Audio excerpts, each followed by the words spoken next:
Esta conferencia comenzará a grabarse. Okay, so good morning, welcome everybody.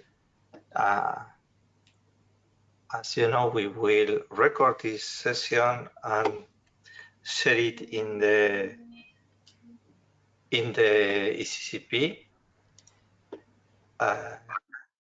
So you need to be aware of that.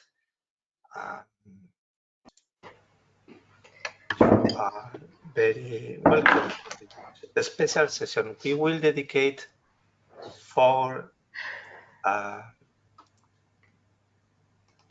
sessions to the specific tasks of answering the request from the European Commission EU Industry Forum to have a contribution to the EU industrial strategy. And today we will dedicate our session to the first question that was delivered from that industrial forum. It's about the lesson learned from the crisis. And in order to do that, we will have with us Veronica Nabocchi. Buongiorno, Veronica. I don't see you, but I suppose that you are there, I hope. Yeah, good morning, Yes, Antonio. Good morning, everyone. Very happy to see you here with us. Thank you very much, My Veronica. pleasure. Thanks for the invitation. But before we will introduce some ideas, if you don't mind, okay? It's I think it's important to share with you some news. And after that, I immediately will give you the floor, Veronica. So, first of all, for your information, very important, we are collaborating with the task force created by the European Commission in order to work on the vaccines production at European level. And from past Thursday, Friday, we have been in a continuous dialogue with them, okay, in order to help first in the maybe there is many noise from somebody, probably Anna from Biomed. Anna, I will put you in mute. I think yes, perfect, far better. Thank you. Please remember, if you are not speaking, I put your mic on off. Okay, so this task force have 3 main goals. The first one is to eliminate bottlenecks in the current production, to adjust vaccine production to various variants that could arise or are arising now, and to work on a structural plan for faster response to biohazards at the EU level. And we have started our collaboration through the launching of a mapping of production support capacities across Europe, meaning not only companies able to produce, but also those that are related to the production of the direct production of vaccines, as vials or syringes or raw materials. So if you know, if you are working on it for sure, but if not, if you know or has contact in your network that could help in creating this mapping, don't doubt, please, to forward our message, our request, or the link to the survey that you have in the screen. And Nina has shared also the link in the chat. I need to say that we launched this past Friday with a general request, and on Saturday we had a meeting with 39 people, 39 attendance, very well, I would say, very interesting. And we have we will have another meeting on this topic next Thursday at 2 p.m. Central European Time. The link will be, as always, the same, the usual one for the European Cluster Alliance, and you are invited to contribute or to forward it to anyone that will contribute. Any doubt on this point? Very important point. Anyone that would like to ask something?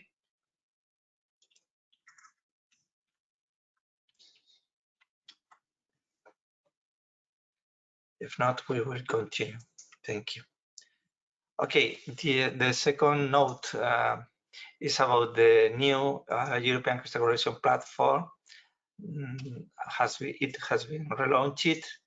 Now it's available online, and it's very important for every cluster. I don't know if every network also, but at least every cluster to update their profiles. And this is especially important now by this situation with the vaccines, because with that new updated map, we will be able to reach all the clusters working on that topic. So please, if you are a cluster, do it. If you can link with other clusters, encourage them to do it. Okay, and for sure, visit the new ECCP platform. I think that we will planify one presentation of the ECCP in our morning sessions, but we need still to decide on the date. I don't know if there is with us somebody from the ECCP that would like to comment. I don't see anybody. No, okay. So we continue. Thank you. And now we go to the topic, to today's topic, okay? We are participating officially in the EU Industrial Forum. The expert group just created for the EU Industrial Strategy. It will be active for the next 4 years, and it's a real honor, and I think that a very important act that we are represented there. And this forum has as their first task to contribute to the updating of the EU industrial strategy that, as you know, was published past year, but after in the context of the crisis, it has been decided to update it. So we can and we need to contribute with highlighting what are our perspectives and our knowledge on the industrial ecosystems.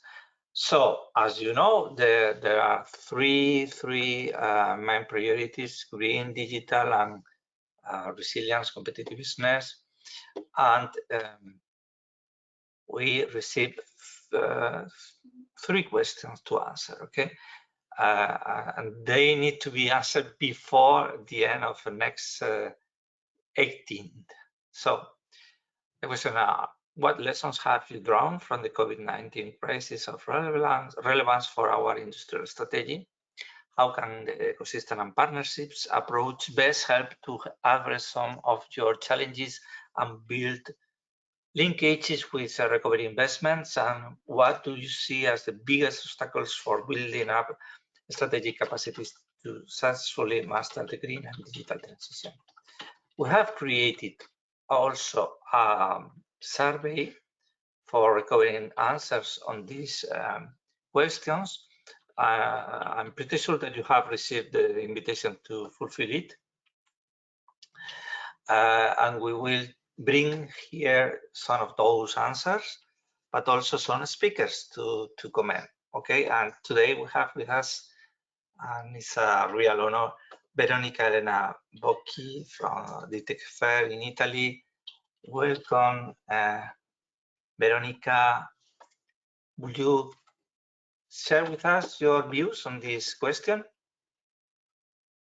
Sure, Antonio, and thanks again for the honor that you are giving me to provide my very personal point of view on this high-level topic.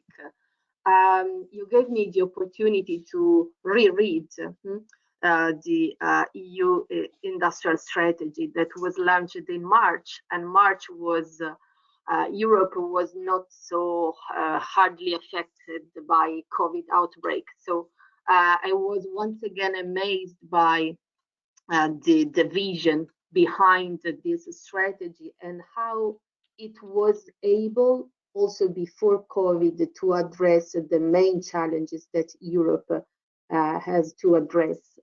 I would like to focus on two aspects of the EU industrial strategy that I think that are more than ever important after the COVID experience.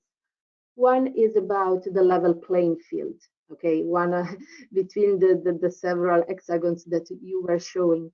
The level playing field is something that is really, okay, thanks. The yellow one in on the right side, yes, upholding a global level playing field. This is very key because it has to do with the global value chains, and the global value chains during the COVID pandemic have been, above all at the very beginning, one of the keywords, because we started to be affected by the failure of the global value chains in the moment that China stopped its manufacturing and Europe could not receive certain types of supplies. And we realized how the global value chains had gone a bit too far from a very good and transparent also way of defining the supplies in the value chains. What I mean is that of course everyone is looking for better prices, but we had given outside Europe the sourcing of too many things. So working on the level playing field can help Europe under 2 points of views. On one side, it can help our companies to remain competitive, going abroad, going international, and going international having fair regulations that can help them enter markets where they can bring their valuable solutions. So in this sense, it is very important for a full recovery of the European industry to remain competitive and to have access to markets based on a level playing field. On the other way around, we have to be sure that the supplies entering Europe to enter Europe based on fair rules. And what happened so far is not fully in line with this. So I think that the EU more than ever has to work on this aspect. Protectionism we have seen during the COVID-19 pandemic outbreak has arisen in many countries in the world. So it is the very moment to work on this aspect because it has this double effect on our industry. And the second aspect that I would like to draw attention on is about the twin transitions, okay? So, and specifically about investing and financing the transition. What I've seen that has been a really great opportunity driven by COVID, it has been that thanks to the relaxation of state aids by the EU during the COVID outbreak, and thanks to the fact that the EU structural funds have been made available on our territories by our regions to to support investments, direct investments of our companies has been a great driver for this type of transition. Because I remember that at the very beginning of our morning meetings, we were just asking for financial support to our companies. But from the very beginning, the European Commission said, yes, we have to support companies financially, but we have to link these funds to green and digital innovation and investments. In that moment, I thought it was a too tough condition because we were in the middle of, we didn't know what, okay? But after some months, I can say that all the companies that I know were very keen and were very happy to make investments in this type of transition. They were, it seemed they were just waiting for this kind of opportunity. And this has to do, of course, with the kind of funding support. We cannot expect the EU to relax state aids every year, okay? Although the EU industrial strategy contains a revision of state aid rules. So I wish the COVID experience may teach something to the EU to review the state aid strategy and policy and rules. But I'm not a specialist of this. I don't want to go into this with more details. But when we talk about investments, investments have to do with financial availability, and financial availability has to do with banks. And I hope in other countries the situation was far better. But our experience, at least my own experience with my companies in Tuscany, it is that the banks had to be in the game, had to be the last segment of a chain, a support chain, starting from the European Commission, going through the national governments, and the banks were a part of the organizations due to deliver the state aid and the financial support under fairer rules and conditions. And they didn't deliver. What we saw is that banks were ready to receive clients, were ready to receive companies, but at the end, they only proposed their own products that were not based on the relaxed rules and the new opportunities provided by the EU initiatives.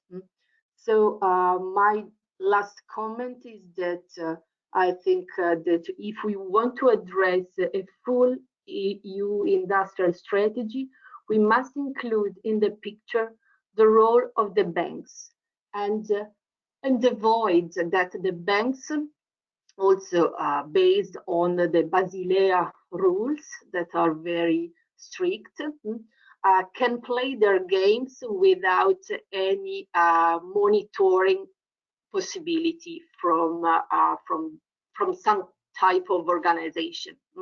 I think that as consumers, and I consider in this sense our companies as consumers, we need to have some tool to say to someone that the system is not working.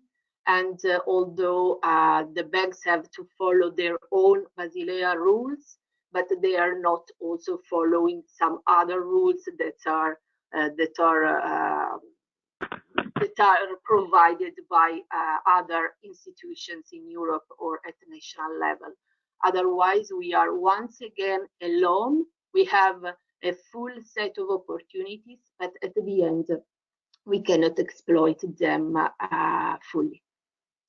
One last remark, it has to do with the change in the mindset of the companies.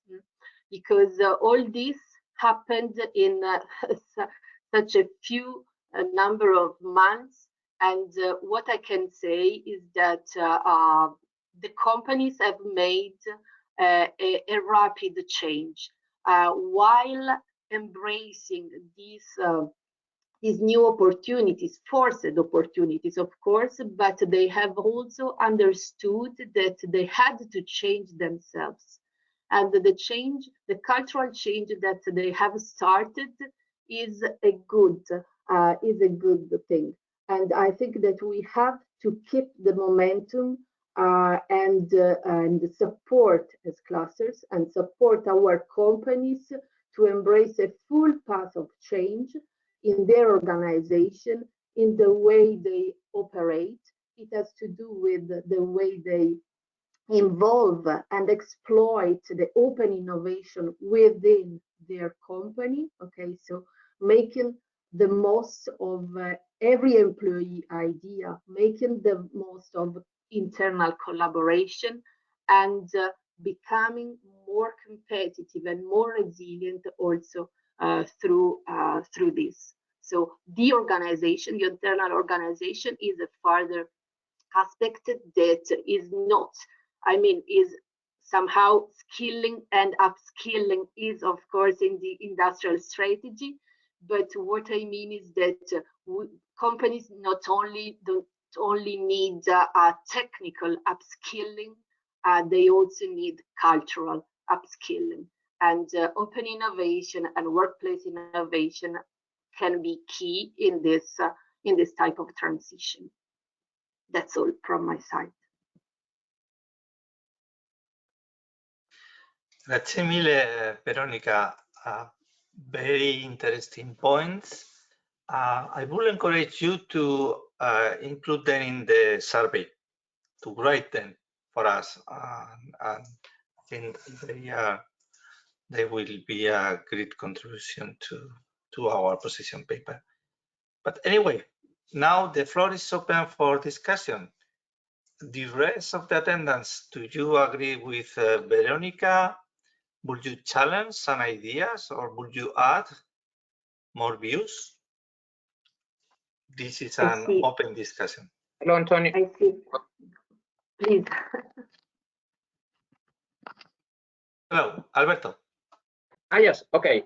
Thanks. I will just a quick intervention to support Veronica's view. I really agree on everything. I think it's really interesting what the point she outlined. I will just make a comment to reinforce. I think that this last aspect of the cultural change is extremely important, and I think that cluster are the best positioned to attack this point and to deal with this point, because really I think that during a lot of time we forget a bit this aspect of the clustering, so the social and cultural aspect that in Italy this was a bit at the origin of the concept of industrial district and cluster, and precisely from the region where Veronica is coming from. I will add just one thing that I already said in this forum and others. I think that and a very important point that is that to reinforce all the aspect of knowledge sharing. And I think we have done a lot on this. The Commission has done a lot on this. This forum are helping this. But again, I think that still there is a lot to do in what is the circulation of tacit knowledge.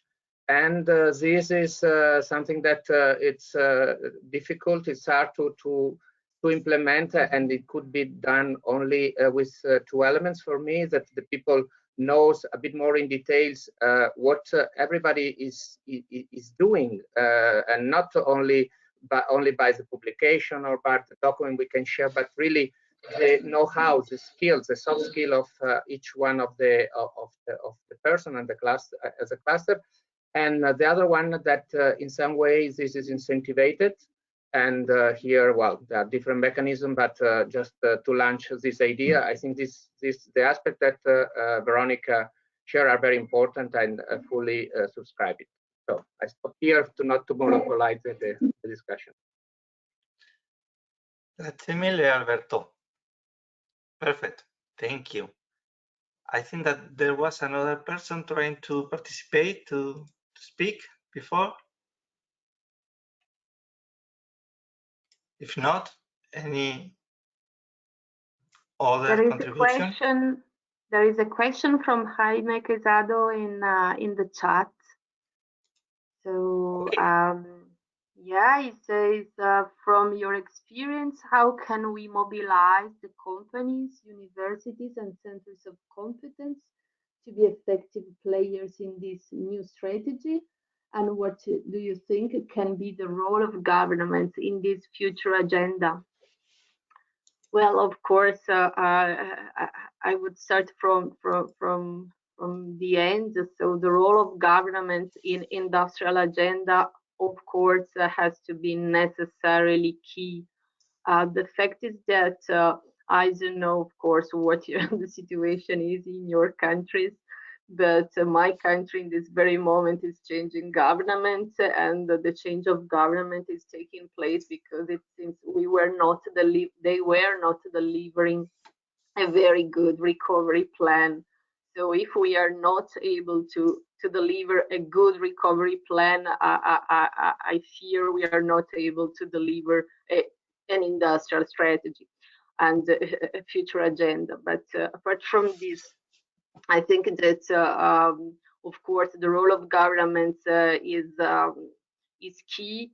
And what we have seen in this month, in these daily meetings, it is that each government in each country has decided to draft this kind of agenda with or without own clusters, with or without own territorial organizations, and so on. There are some governments that are more individualistic and others that are more collaborative. So of course, we are so many countries, and there can be different approaches. But yes, from the bottom where we are as clusters, from the field, we have to make the most of our effort to be heard.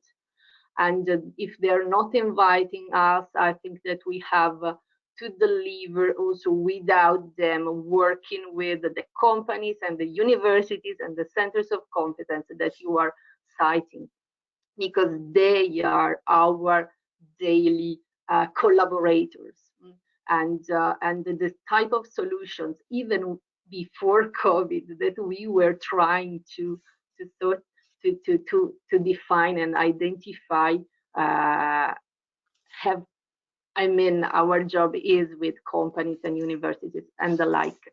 How to do this? I think that it's the time of, this is my experience, to do this job in smaller groups, because we need not to use many words, but we need the people focused on specific ideas, and it's easier to identify possible ideas and solutions in smaller groups, because you can better think to your use cases and to your situations. And I think that in any case, whatever you want to do, if you want to mobilize companies also towards the twin transition, the uptaking of advanced technologies, or whatever it is, you always need to work on the return on investment.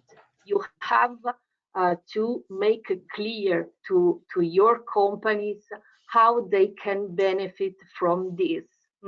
And the benefits that the companies may obtain from this type of transition is, of course, strictly related to how ready is their final market is.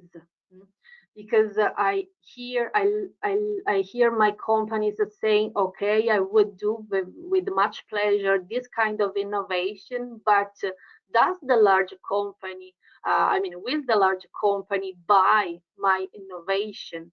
Is it ready to pay something more for this innovation, or and so on?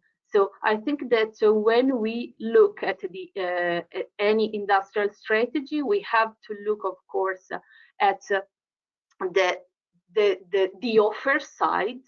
Okay, how and what our European companies have to manufacture, have to supply, but we have to work also on the demand side. Okay, and it has to do with the consumers, but in our case, we operate in the railway sector, so our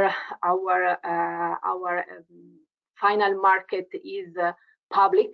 Okay, we need the public institutions to grow with us and to be ready to ask for solutions that are compliant with the digital transition, that are compliant with the green transition, and that are ready to use more and more in the public procurements criteria that are not only based on the price, but are also based on other qualitative aspects. And this also related to the green public procurement, the public procurement of innovations, and the like. These are all instruments already available, developed by the EU, but still not yet fully exploited by our governments. So this is the time that our governments can deliver also on this aspect. Otherwise, our companies can be ready, but there won't be any market ready to receive their solutions.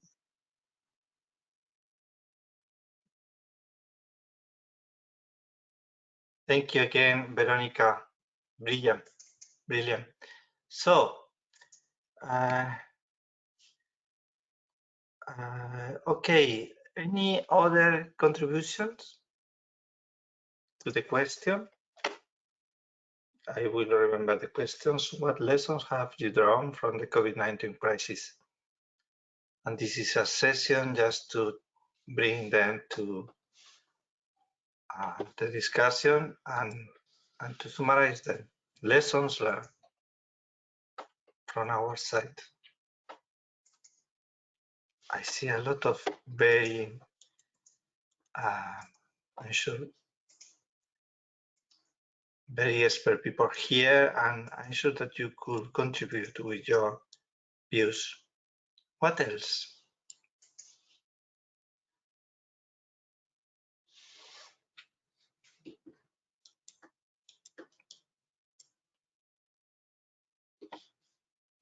I will show you in the, we have received some answers, okay, and one of them is from the CNL from France, okay, and they share with us a position paper saying that stating some constants during the crisis and proposing some actions, okay. So I don't know if we have somebody from France that could comment on this.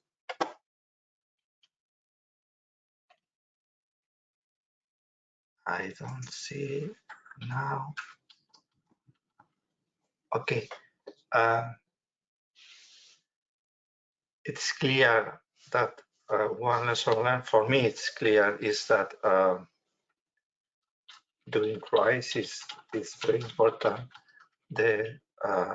the initiatives like ourselves that join efforts from many sides, okay, in this case from the clusters, but with the many other actors, public and private actors, civil society and others, okay. We have been very adaptable. When I was hearing you, Veronica, about the fact that the businesses, our members, has take a speed on their changes, okay, and they are now in a dynamic that we should try to maintain. I was thinking also that this could be also applied to the public organizations, to our governments, regional, local or national or international governments. And I'm not so sure if this wave of change is being applied to those organizations, but it's something to think about. Okay, the crisis has told us that we need to be more flexible. In my mind, we as an organization need to be strongly linked. I need to have more bridges created with other organizations. That is something that should be, I think, brightened, and is related to the concept of resilience, if I am right, as we have said many times, as Atanasios shared with us, resilience is a property of the network. Okay. But there is another reality is that the gap between some sectors or areas of our society has been increased during the crisis, and those with less resources or many SMEs, small SMEs, micro SMEs mostly, has suffered a lot. And we, at least in my country, Spain, I think that we haven't been able to help them as much as they needed or they need now. So we need to learn also from that point, how can we really help our SMEs in this kind of context? What kind of actions can better protect and help them? And for me, that is not clear, or I don't have a clear answer. And this organization, the French organization, also state that GAFAN has been reinforced. GAFAN meaning Google, Amazon, Facebook, Apple, Microsoft, the big ones, the big players, has been reinforced in the digital market. And that is something that we need also to think about, because I totally agree, it's true. So who has been the winners on this situation and who is losing? How can we change that dynamic? Any thought about that?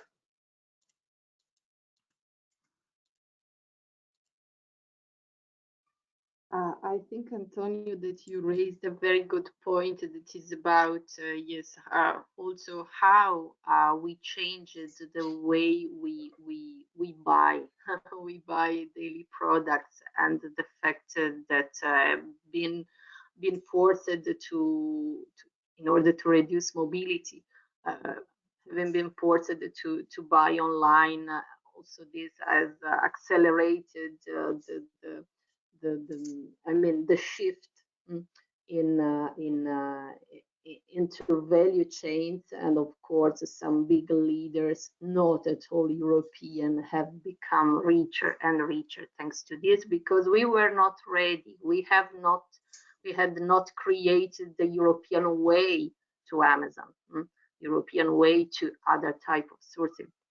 So I think that I usually don't like to be a follower. I would like to be a leader, but this is a further lesson that we have learned, and the good the good story about this, it is that at the same time we have our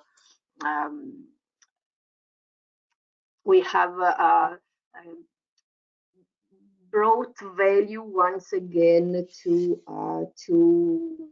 the smaller shops around our home, and the neighborhood, the importance of having things in the nearness of our home, of our office, and the like. So this is a further change, okay, a further cultural change that has taken place in a few months, and what you say is correct. And the EU industrial strategy that was drafted 1 year ago should also include this type of change, because it happened very quickly, and I think that we can gather not only some lessons learned, but we can also build on these lessons learned a further aspect of the industrial strategy. So this is a very good point, Antonio. For sure, we need to build on them. Antonio, if you can, I can jump in since there are no other comments. I think that, yeah, can I go on? Yes, for sure, Alberto. Go on. Yeah, I think this is a good point. Also, for me, the great challenge for boosting the change, really, it is in the renewal and the innovation of the public administration. I think that there are some countries that were prepared, some other are lagging behind. But in general, I think that what has shown this crisis during the past year is that still the bureaucracy here in Europe, and I repeat, the situation is not homogeneous everywhere, but still is a great obstacle for innovate to respond quickly to this. So I think it's very important that everywhere, but especially in Europe, that the public administration, the government are able to attract also the best talent and good people. And I'm sorry to say that, but still that the political leaders or the administration is not in this moment working with this manner, is not attracting talent and good people. So this, I think, it's a really big is a big challenge, and also I would say that this is at a more practical view. For instance, the way still the subsidies or the public aids from the state is focused, is still thought in an old manner. So you need really to this year to promote, for instance, now I haven't seen country, but also in other places, for instance, incentives for people to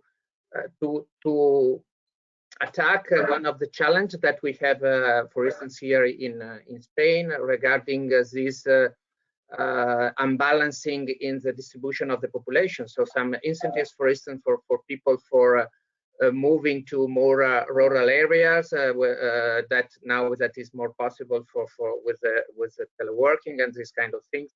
So I think that we really to have a new mindset starting from the government and because as always companies are going forward, but then if there is not the supportive business environment, and this in this case the government has a lot to say, then the innovation or the renewal are lower. Perfect. Thank you, Alberto. Totally agree. Okay. I would like to take a word, if it is okay. It's okay. Welcome. Yeah. Sorry, My name is Natasha. my name is Natasha, Executive Director of Macedonian Textile Association. Thank you for the brilliant discussion today. I agree with all that have been said previously, but I would like also to discuss about, yes, the digitalization, green production, but also sustainability and ethical production and social corporative responsibility. This subject is involved in all parts of innovation, circular economy, so it is a very important part. And it is a very important part during this crisis to improve this social compliance in the companies to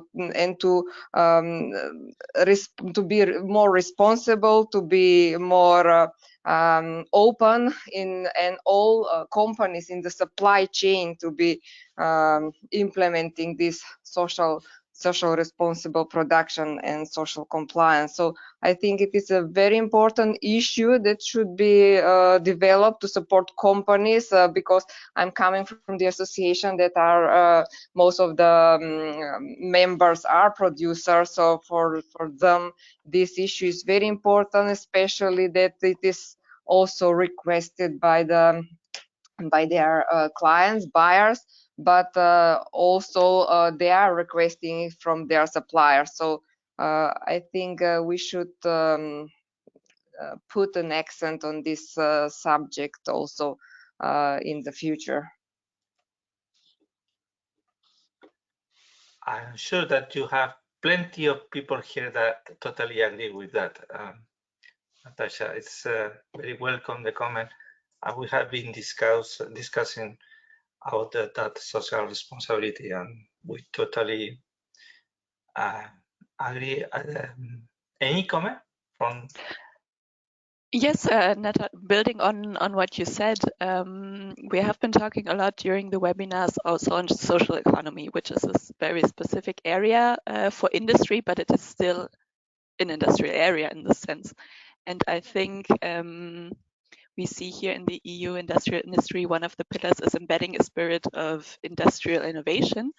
And I think this is also a possibility to strengthen also social economy and to invest in ideas in social economy, because we've seen that the social spirit has been very important during the crisis, and without a lot of social initiatives in this industrial area,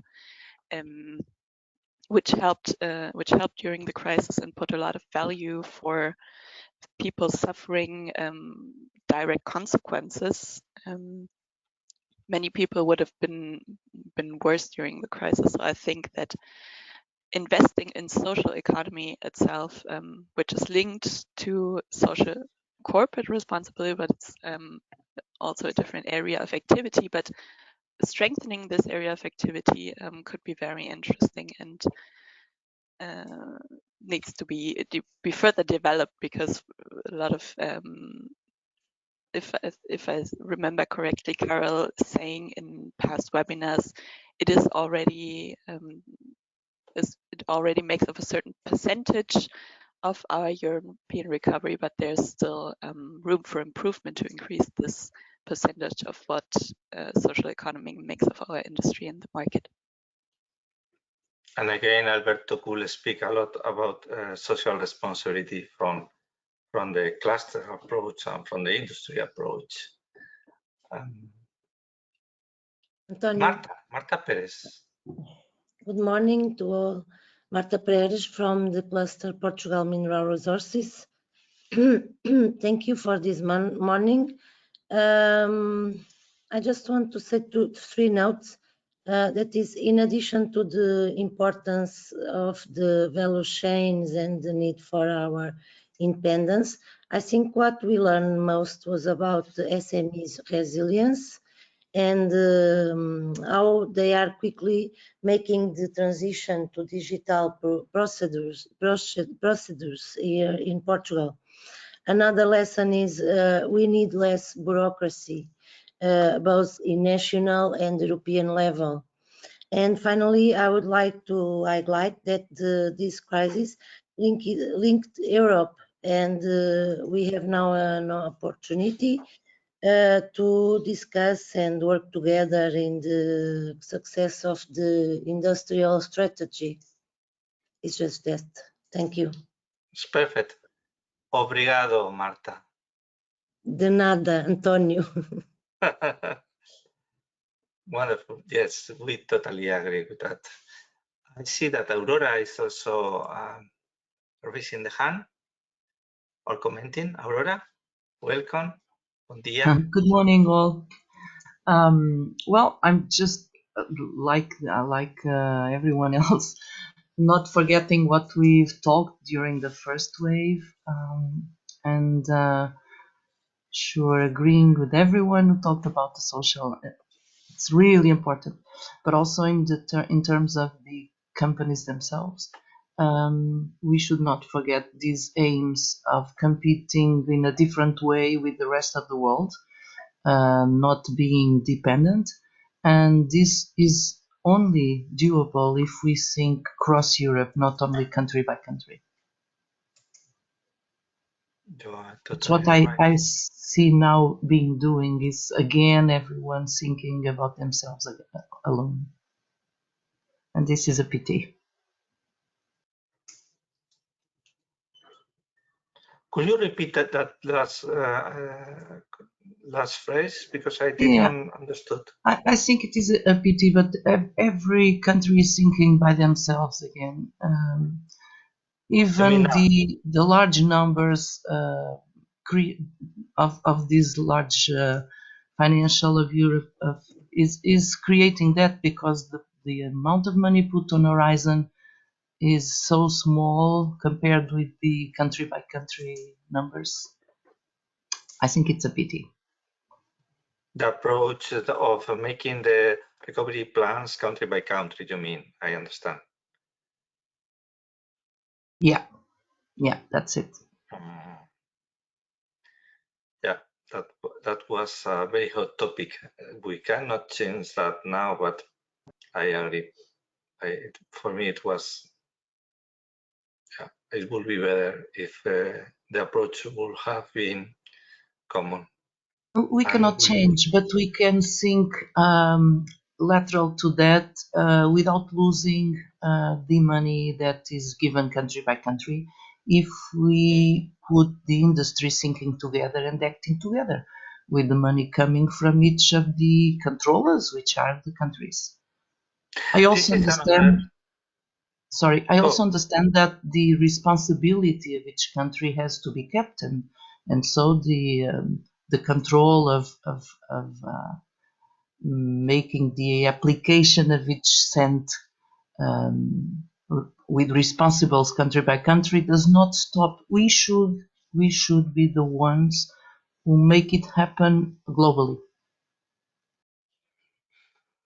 That's a very, very important lesson learned, Aurora. Congratulations. And I think it's important to make it count, to put in writing that we think that one lesson learned is that we should not lose the European perspective even for the recovery plans. And that, yeah, because another lesson learned for me at least is that it's very difficult to put so much money in the market on the recovery plans, I mean, really involving the SMEs. And that is something that is still ongoing, but I don't see it going very well, at least on what I have around. I see that it's far easier to put money in the big companies than on the SMEs, especially in this the actual context. And that is something that will reinforce what we have been discussing before. The big ones will gain, the small ones could lose more. And at the end, we will increase the differences between the powerful ones, companies and entities, and the less powerful ones. So that's We something also, that. sorry, Antonio. Go We on. also have talked a lot about possible solutions, meaning that the calls should be made in a different way, so that the small and medium companies and startups can have the means to respond. If the calls are made the same way all the time, only large companies can do very good proposals, so only them are able to win.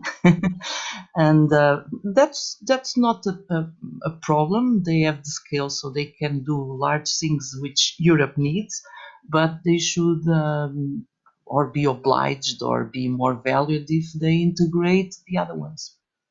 And maybe we can still make some some steps in this direction. I don't know.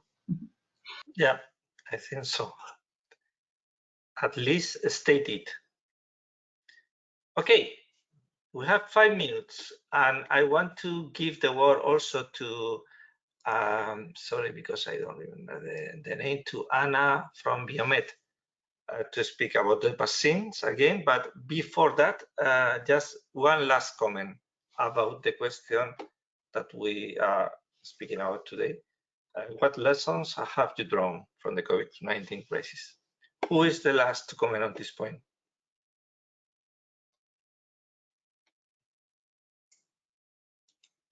Antonio, can I make a very short comment? I think one of the lessons that we didn't learn during this first wave was the question of the importance of purpose. Because I think that one of the things that most organizations and most institutions and most people were not aware about, it was the importance of a certain purpose in their mission. And I think that in this time, the question of the purpose will be very important. Purpose, you mean? When I speak about purpose, is a very concrete idea about the way it can solve the crisis it was facing. Okay, thank you. Thank you, Jamie. Okay, we will take the last minutes to return to the first point of today's meeting.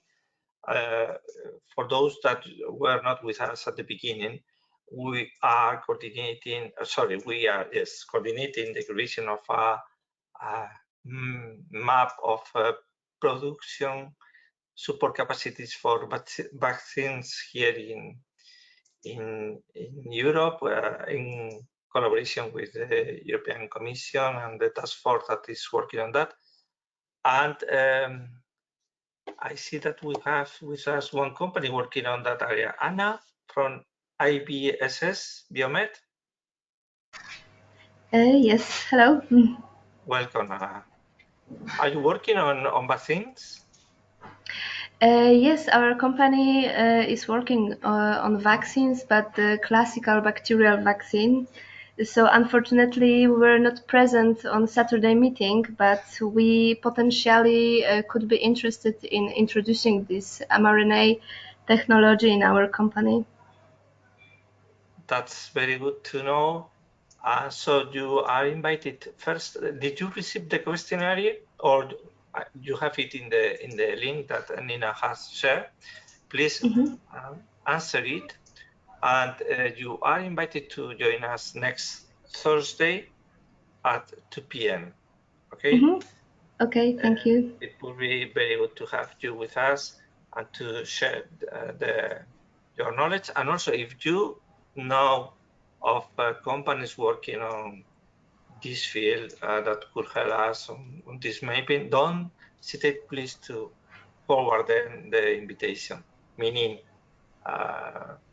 companies that could contribute with related resources as vials or syringes or sorry, because I'm not an expert. Yes, in fact, in Poland, we are the only one company that produces the vaccines. So, how many vaccines do you produce by month? Oh, it's not a question for me, but I can answer this question later and answer it to Nina. Okay, thank you, thank you. In the survey, you will find that we are asking that that point on capacity of production. Okay, so very good. I'm glad to have you here, and please don't contact also with Nina if you want. And Nina, would you put your email in the Yes, I'm actually writing right now to Miss Nina. Okay, thank you. Thank you very much. Thank you to everybody for joining today. And please join again next Thursday morning, 8:30. We will discuss about the next question, the second one, that is how can the ecosystems and partnership approach best help to address some of your challenges and build linkages with recovery investment. If not, if you have not fulfilled the survey on those points, please do it and encourage your contacts to do it. It's very important for us to bring all the collective intelligence that we are gathering here. Thank you, and I hope to see you soon again. Bye. Bye. Bye-bye to everybody. Bye-bye. Thank you. Bye. Bye-bye. Thank you.